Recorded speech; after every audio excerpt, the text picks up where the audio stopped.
Como analisar da forma correta as ações de empresas que você deseja investir? Se você também tem essa dúvida, no vídeo de hoje eu vou te dar uma pequena aula bem rápida e prática de como você pode analisar de uma forma mais correta, claro, levando em consideração os indicadores financeiros de uma empresa e outras informações que também são super relevantes na hora de fazer a sua escolha. Eu sou Robson Andrade e se você não me conhece, seja bem-vindo ao canal Mente de Milhão. Vamos falar hoje sobre análise de empresas, como que eu analiso uma ação de uma empresa para tomar a decisão certa, né? Para ter certeza de que eu estou fazendo uma boa escolha. Para fazer esse tipo de análise, existem diversas ferramentas. Geralmente, a pessoa que já tem uma experiência no mercado financeiro ou que estuda bastante, ela já conhece um pouco da estrutura de como você pode ter acesso a essas informações. Basicamente, existe um caminho que é feito até o processo da decisão do investimento em uma empresa, independente de qual segmento seja. O primeiro passo é você buscar aprender principalmente sobre contabilidade, pelo menos o básico do básico da contabilidade. A contabilidade muitas vezes parece ser algo muito complexo, mas eu também já tive essa visão lá no passado, até que eu tive contato, né? E hoje em dia eu sou formado, fiz uma faculdade de contabilidade, trabalho na área também, já tem praticamente 6 anos, então demonstrações contábeis é algo que eu vejo no meu dia a dia a todo momento. Mas isso também não é algo, né, nem um bicho de 7 cabeças, e pelo menos na hora de você analisar uma empresa,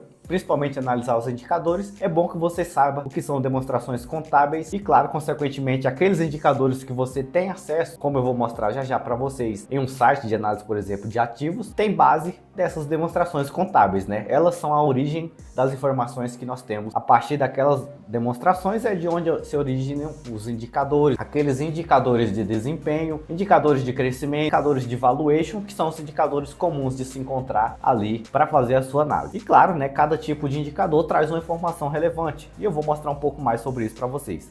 Fazendo um breve resumo sobre demonstrações contábeis, eu vou mostrar para vocês um pouco do modelo das demonstrações contábeis, né? De como são as demonstrações. Isso basicamente é padronizado não só no Brasil, mas internacionalmente. Existem regras específicas a serem seguidas por empresas, principalmente de capital aberto, que são sociedades anônimas, são negociadas na Bolsa de Valores. E todas as demonstrações têm um modelo específico e seguem uma série de critérios ali que são auditados depois por empresas de auditoria e devem estar em conforme com aquelas regras determinadas ali pelas IFRS e pela própria CVM também, para estar em conformidade. E essas informações são basicamente informações do patrimônio da empresa, do desempenho da empresa, né, do seu operacional, e isso é feito espelhado através dessas demonstrações. No exemplo aqui eu tenho uma demonstração contábil que é a DRE, também chamada de demonstração do resultado do exercício. Essa demonstração ela é focada em trazer informações relacionadas aos resultados da empresa. No caso, o resultado se a empresa gerou lucro ou prejuízo em um determinado período. Pode ser mensal, anual, trimestral, né? No caso aqui nós temos uma demonstração do primeiro trimestre de 2023 do Banco do Brasil. Provavelmente você conheça muito, é um banco muito falado e um banco bom também para investir, para se investir. E tem aqui a DRE, a estrutura da DRE basicamente é dessa forma, né? Temos as receitas líquidas, ou muitas vezes também pode ser considerada receitas brutas no começo, do topo da declaração, da demonstração, seguida de todos os custos ali subtraídos. E assim chega-se à receita líquida, né? Líquida de custos ou de impostos sobre receita, que muitas vezes pode ser considerada aqui também após a presunção das receitas brutas ou receita líquidas menos os custos. E consequentemente depois vem todas as outras receitas que não é o objetivo da empresa em si. No caso aqui, por exemplo, do próprio Banco do Brasil, as receitas principais do banco são receitas com juros. Depois tem as despesas relacionadas a essas receitas, que está aqui entre parênteses, né? Pode-se observar que tudo aquilo que é saída do resultado ou que representa custo na empresa, ou despesa, ou qualquer gasto que seja relacionado ao seu resultado de prejuízo ou lucro, tem um sinal de subtração, né? Ou um parênteses. É representado como um sinal de negativo também, ou saída de caixa, entre outros. A estrutura da DRE segue essa lógica, dando grau, por exemplo, as informações de mais relevância, depois vem dando sequência até chegar ao lucro, né? Se olharmos aqui, por exemplo, o topo vem as receitas, depois os custos sobre a receita, que é a atividade principal da empresa, depois vem as outras receitas, que são chamadas muitas vezes de receita não operacional, consequentemente das despesas operacionais e não operacionais também. Subtraindo tudo isso, né? Basicamente vez que a DRE é uma estrutura para avaliar se a empresa deu lucro ou prejuízo em um determinado momento, chegamos ao lucro antes dos impostos, que também muitas vezes é chamado de EBITDA nas declarações, nos indicadores ali financeiros. O lucro antes dos impostos é o lucro líquido que eu tenho antes mesmo de fazer a tributação do IRPJ e CSL, que são dois impostos sobre lucro. E aí, depois que você faz essa tributação, que é o que nós temos aqui abaixo do lucro antes dos impostos, né, chamado de impostos correntes ou impostos diferidos, nós chegamos ao real lucro líquido ou prejuízo que aquela empresa teve naquele período.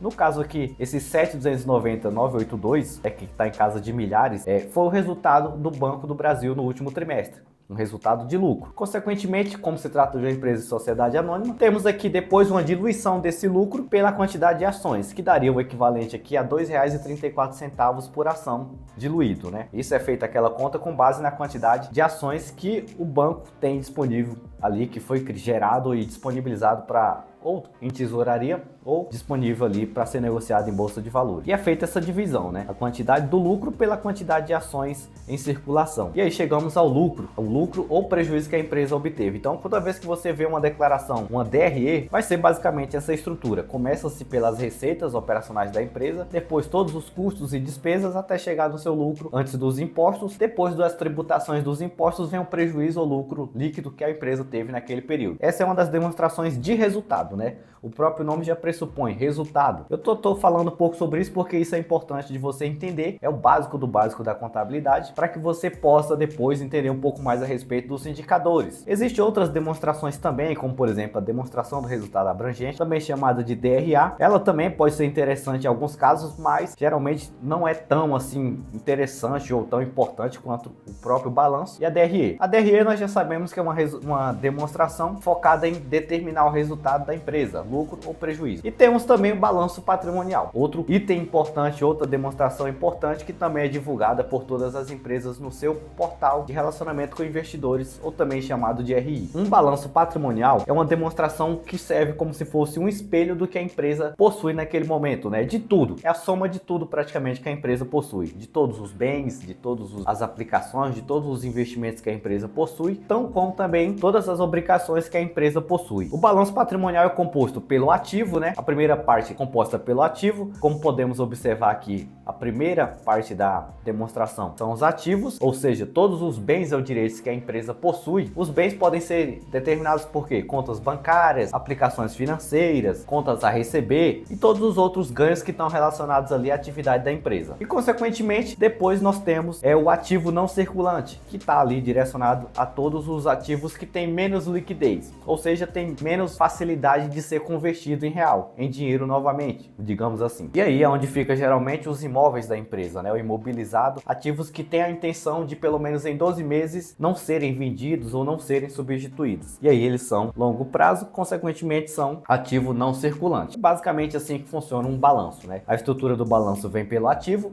todos os bens e direitos da empresa, né? Podemos ver aqui aplicação, empréstimo a cliente, todos os instrumentos financeiros aqui que dão direito à empresa no ativo e consequentemente temos o nosso passivo também, o passivo da empresa. O passivo, consequentemente, diferente do que é o ativo, que são os direitos, são todas as obrigações que a empresa tem de curto prazo ou de longo prazo, né? De até 12 meses ou depois dos 12 meses. O passivo é composto por fornecedores, contas a pagar, impostos a pagar, salários a pagar, todas essas contas aí que são como obrigações da empresa, né? Obrigações que ela tem com terceiros, digamos assim. E consequentemente, no lado do passivo também, de um balanço patrimonial, também existe o patrimônio líquido. O patrimônio líquido é composto por capital de terceiros, que são os investidores daquela empresa. As ações que você investe, né, a partir do momento que você torna um investidor, você faz parte desse grupo do patrimônio líquido. Você também é um investidor da empresa. Você pode ser tanto de capital, empresa de capital privado, quanto de capital como sociedade anônima, de capital aberto. O patrimônio líquido é onde fica concentrado tanto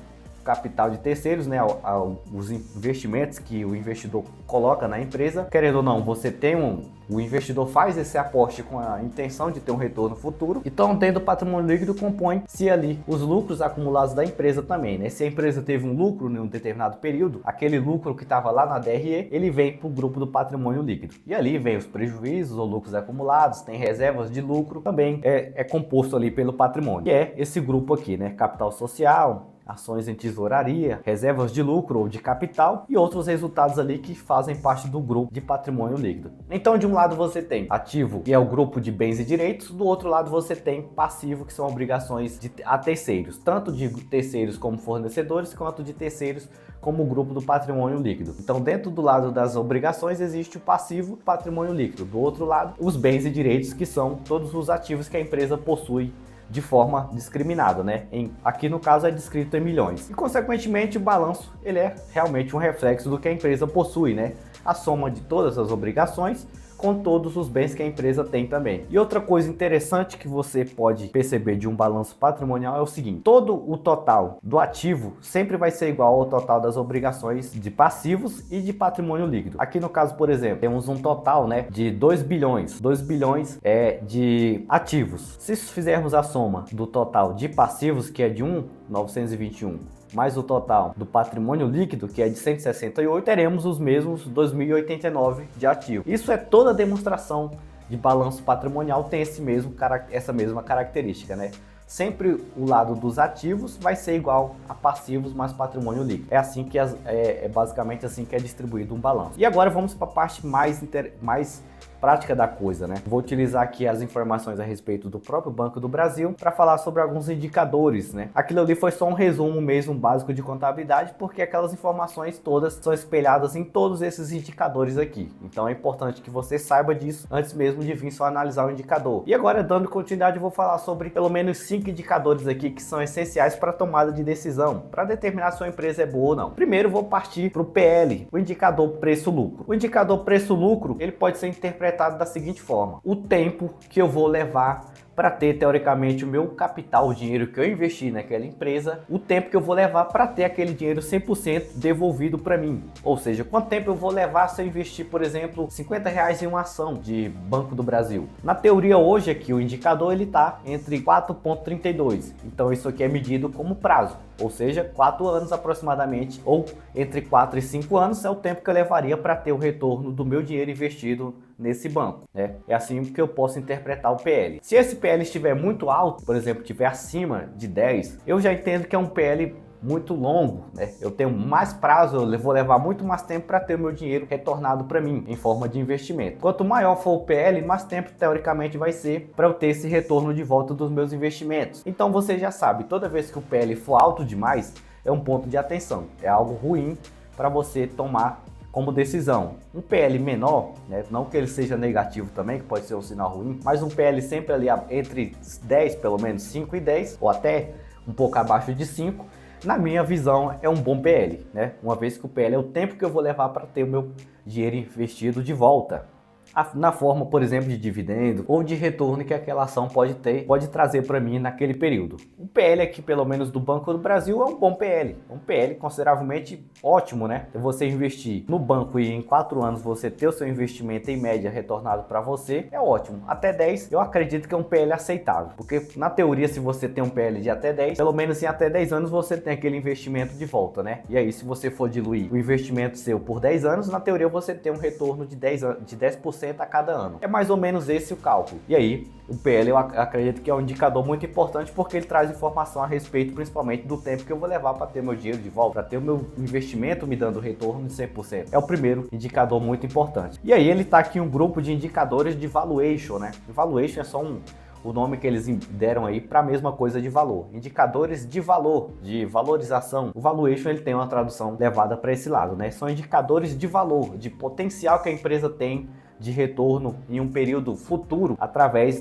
dessas informações de me gerar um retorno. O primeiro indicador de valor de retorno é consequentemente o PL. Em quanto tempo eu vou ter meu retorno de volta? O segundo indicador que também é muito importante e eu sempre olho quando eu quero fazer um investimento e estudar uma empresa é o PVP. O PVP ele traz outra informação muito importante para mim também. Quanto que essa empresa está sendo negociada em relação ao seu valor patrimonial. Existem 2 tipos de valores que são definidos no mercado financeiro e as ações são nomencladas dessa forma. Em primeiro momento você tem um valor patrimonial da ação. O que é o valor patrimonial da ação? Lembra-se do balanço patrimonial?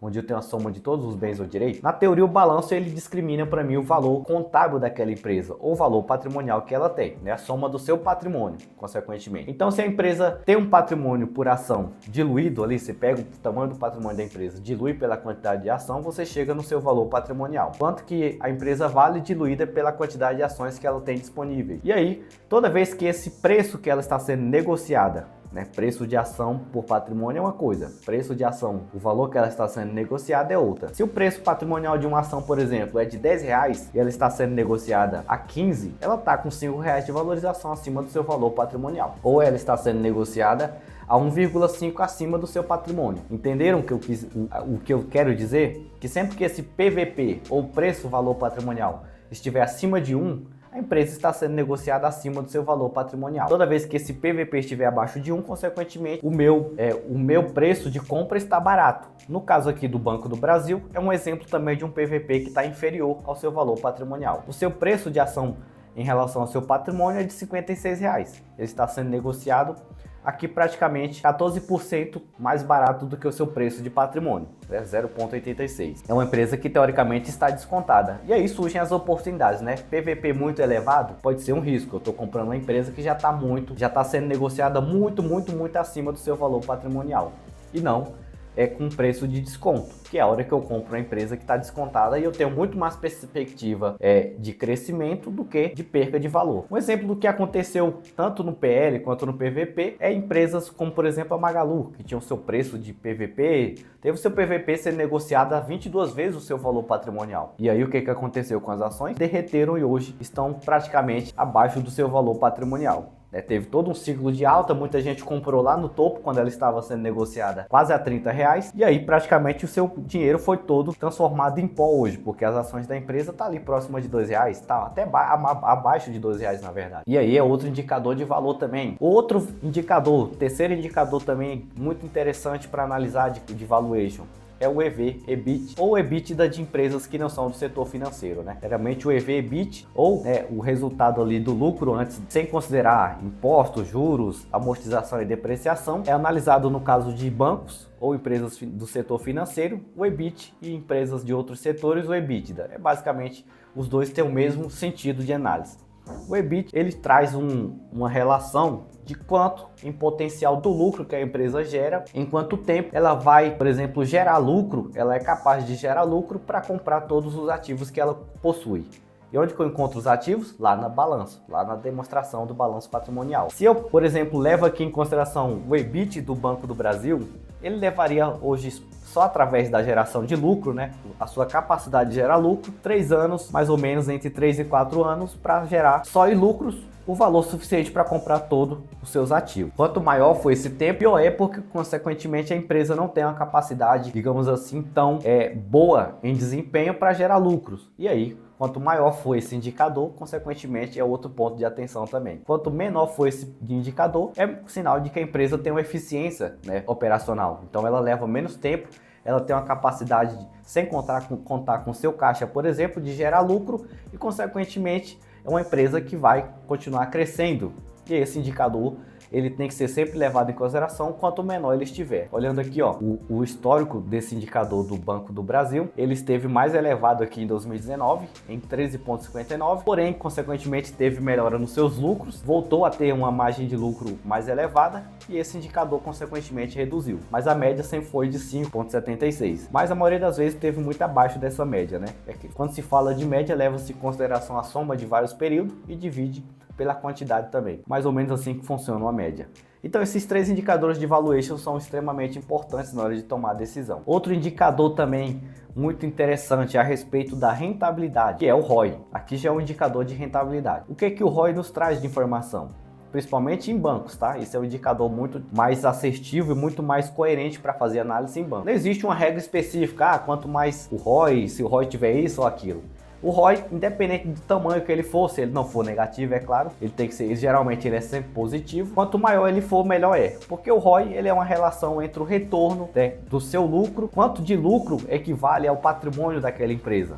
que é aquela parte lá que eu falei, onde tem capital social da empresa, o capital que é investido pelos investidores, né, quem compra suas ações, e também os seus lucros acumulados ou prejuízos acumulados. Então, imagine assim, que do lucro, quanto, por exemplo, de lucro a empresa é capaz de gerar a partir do seu patrimônio. Então, você pega o lucro que a empresa teve naquele período, divide pelo patrimônio que a empresa tem, patrimônio líquido. Você chega no ROI. E aí, um exemplo, para cada R$100 de patrimônio que a empresa possui, ela tem, por exemplo, no caso se considerássemos 20%, a cada R$100 que a empresa possui de patrimônio, R$20 ela consegue gerar de lucro, né? Então, quanto maior esse ROI for em questão de eficiência, melhor, porque mostra que a empresa tem capacidade em relação ao seu patrimônio de gerar mais retorno, de gerar mais lucro.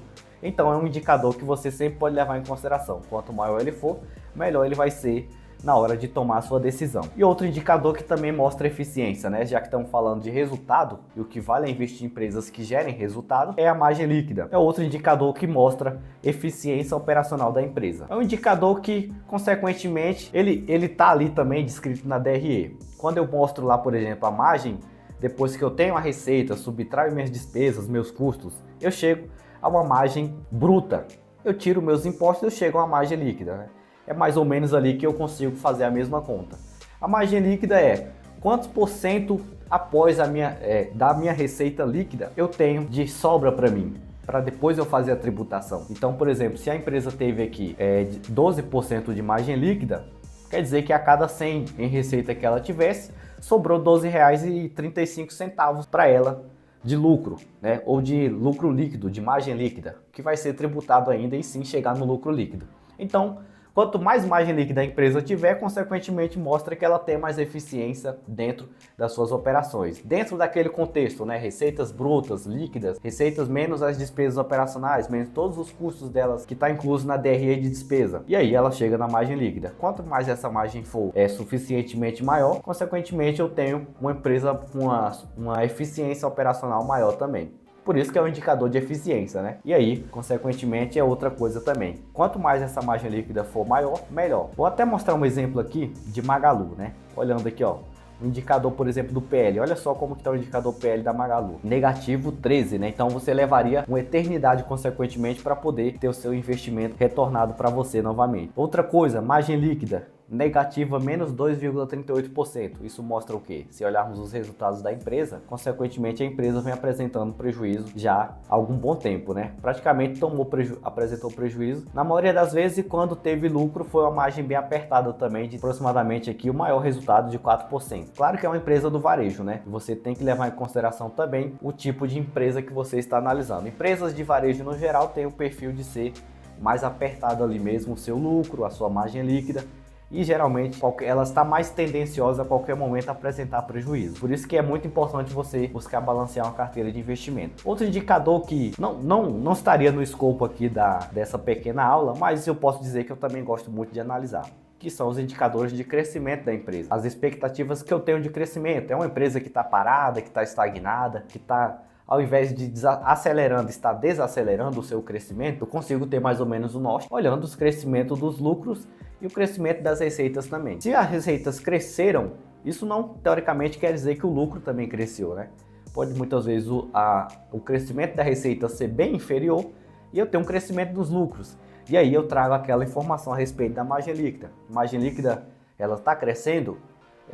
É uma questão de eficiência operacional. Alguma coisa está acontecendo ali que a eficiência da empresa está aumentando em relação às suas operações. Isso não quer dizer que minha receita, consequentemente, aumentou. O que aumentou foi a minha liberdade, digamos assim, operacional. Eu diminui o meu custo, então, consequentemente, minha receita líquida, os meus lucros líquidos vão aumentar também.